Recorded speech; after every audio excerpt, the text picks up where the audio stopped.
Oke. Sekarang kita fokus ke pertandingan melawan Irak. Anda mengatakan bahwa ketika tadi melawan Arab Saudi, justifikasi line up-nya saja menurut Anda tidak jelas. Nah, sekarang ketika melawan Irak, sebetulnya line up seperti apa yang menurut Anda ideal dari pertandingan-pertandingan Indonesia sebelumnya? Sebenarnya kita lihat bahwa timnas Indonesia ini kan sudah punya pakem sebenarnya yang dilakukan sejak Kluivert jadi pelatih sebenarnya. Okay. Siapa aja yang menjadi pilihan reguler dia di sana sebagai starter. Dan banyak sebenarnya yang bukan pilihan reguler dia dimainkan kan tadi malam. Nah, itu kenapa itu kan? Nah, kalau kita tidak bisa menjawab kenapa dan dia tidak bisa menjawab kenapa, kayak pertanggungjawaban dia kepada rakyat Indonesia itu kenapa kayak gitu. Berarti dia akan melakukan hal lain lagi yang kira-kira kita juga bertanya kenapa kayak gitu. Ya kan? Nah, tapi pakem itu berlaku untuk semua pertandingan. loh, kita bisa lihat apa yang menjadi pegangan dia sejak jadi pelatih timnas dan juga bagaimana format timnas Indonesia di era pelatih sebelumnya. Saya nggak mau terlalu banyak ngomongin ketika di pelatih sebelumnya bahwa lawan Saudi nggak pernah kalah. Oke, itu dua hal yang berbeda lah. Ini gengsi pertandingannya beda, main di kandang lawannya beda dan bisa lolos ke Piala Dunia. Tapi yang mau kita lihat adalah apa yang mau ditampilkan. Apakah dia akan kembali ke pakem sebelumnya, main 3 back atau 4 back? Saya rasa lebih penting siapa yang akan dia mainkan di sana. Betul. Memang ada pemain-pemain yang cedera kemarin kan, nggak masuk ke dalam squad. Ya termasuk tadi Verdong yang disebut ya. Betul. Tadi kan kita berpikir bahwa 1, 2, 3 yang tidak bisa bermain itu akan digantikan. Ternyata banyak yang sebenarnya tidak dimainkan juga kan. Nah, ya kan mereka dimainin. Nah, kenapa itu kenapa? Jadi kita tuh banyak sekali pertanyaan kenapa dan kenapa. Betul. Nah, itu yang harus jadi pertanyaan dan harus dijawab oleh Kluivert. Kenapa ketika melawan Irak nanti pas weekend ya. Itu kan kita harus menang. Harus menang, nggak boleh kalah itu pertandingan ya kan. Dan kenapa? Disinilah akhirnya menjadi titik terakhir ya, segala macam kerja keras kita, penantian kita nunggu setahun 2 tahun ini dari mulai awal tahun sampai sekarang juga akan terjawab di sana nanti. Dan ini udah pertandingan yang sangat menentukan, nggak waktunya lagi coba-coba, nggak waktunya lagi eksperimen, gitu. Gimana orang bisa harapan yang setinggi langit gitu ya kepada timnas kita? Tadi pertanyaan saya, jadi gantung gitu aja. Yang menurut Anda ideal? Yang ideal? Ya, menurut Anda nih ya. Kalau semuanya fit tentu saja, saya yakin saya bukan saya di posisi line up belakang, kita mulai dari belakang. Saya bukan saya sendirian pasti yang pengen ngelihat 3 back kita itu main di belakang adalah Rizky Ridho, J.I.Z. sama Justin Hubner. Oke. Gitu. Tapi dengan kondisi Kluivert yang labil seperti itu, kata ideal ini akan bisa sampai tidak?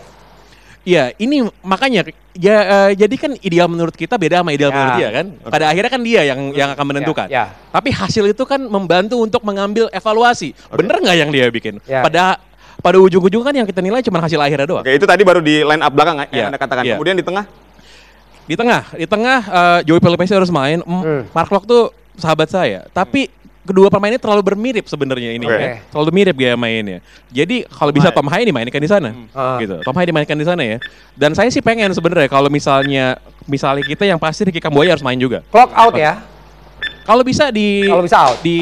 ganti dulu. Ini kepotong lagi. Nanti Oke, Anda kembali di Dua Sisi. Saya ingin ke Bung Pange. Tadi kan terputus tuh ya ketika membicarakan line up yang menurut Anda ideal dari versi Anda nih. Tadi kita mulai dari line up belakang dulu biar lebih jelas karena tadi terpotong. Ya, harapannya kita bisa lihat J.I.Z., Justin Hubner sama Rizky Ridho main di situ. 3 ya? 3. Lalu di depan, di tengahnya itu kita harapkan Tom Hai sama Joey Pelupesi. Lalu di posisi kedua wingback ini kita kalau saya pengen main pakai 3 ya, 3 di belakang ya. Di kanan Kevin Dix, di kiri kalau fit Calvin Verdong. Ricky Kambuaya juga harus main, ada di tengah. Di depan ya, kalau Ola Romani harapannya Ola Romani fit ya. Kemarin dia masuk sebagai pemain pengganti, 2 peluang tuh dia dapat. Sama satu lagi antara Ragnar atau Emiliano Jonathan salah satunya. Nah, saya ingin ke Bang Toel nih, Bung Toel. Bung Toel. Ini ketika melihat apa yang disampaikan, ini versinya Bung Pange. Line up yang ideal menurut Bung Pange. Anda setuju dengan ini? Silakan, Bung Toel. Tadi kiper siapa? Martin Pas kan? 3 center back nggak masalah. Buat saya itu makanya selalu saya tanya apa maksud pertanyaan itu. Tapi tadi kasih wingback siapa? Kevin Dix di kanan.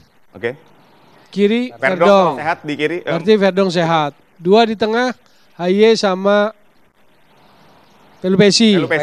Berarti depannya Kambuaya, Miliano ya. Miliano satu lagi. Ole Romani kalau fit kondisinya. Ole Romani masuk 65 sih oke kemarin ya. Makanya perhitungan pelatih kan selalu beda. Apakah dia bisa mulai dari starter? Kalau motivasinya gede sih, ya oke lah boleh itu. Boleh itu. Tapi berarti mendekati ideal ya? Enggak. Kita nggak bisa bilang kita klaim ideal. Tapi setidaknya itu bisa lebih baik begitu ya? Karena frame yang terpaku pada benak kita. Sehingga seolah-olah perubahan itu sulit. Saya mau bilang begini misalnya, cara berpikir. Ini bukan soal kebenaran.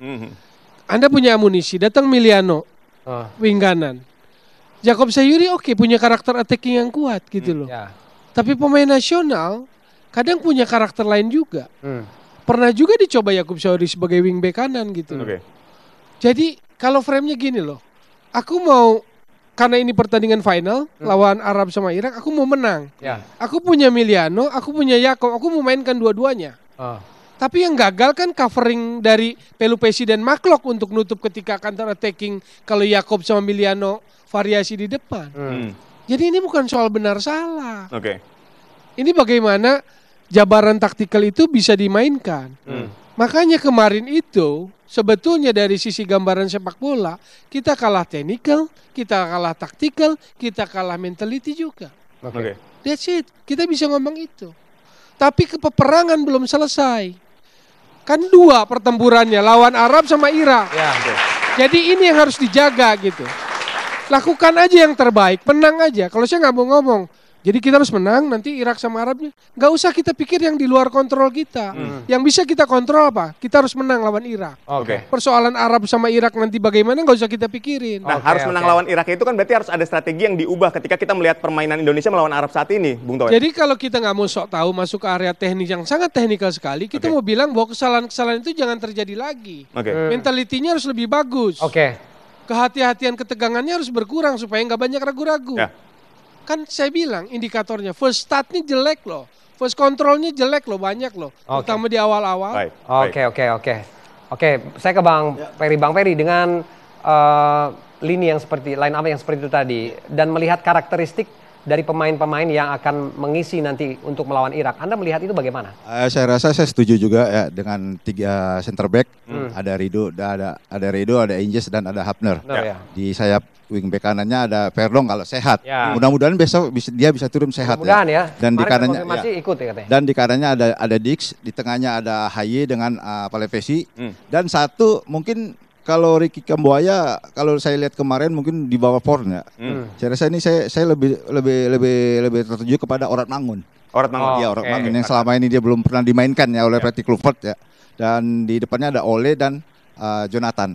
Saya rasa untuk di depan ini 3 pemain ini sangat berbahaya. Seandainya kemarin kalau ini 3 ini turun, itu saya rasa ada kemungkinan bisa berubah. Ya karena kalau dilihat kemarin kalau tiga pemain ini turun, mungkin pemain bawah Arab itu tidak bisa bermain leha-leha. Ya mudah-mudahan besok mereka bisa turun.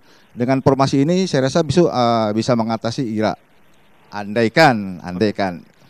Karena apa? Karena di 3-4-3 ini kita kan berarti kita bermain bertahan dan mengandalkan counter. Ini juga kita harus lihat di transisinya dari bertahan dan ke menyerang, dari menyerang ke bertahan itu bagaimana untuk biasanya. Di sini saya lihat Perdong selalu suka bermain dengan itu. Begitu juga dengan Kevin Dick. Pada saat Perdong dia untuk membantu serangan lewat sayap, ini Bang Peri.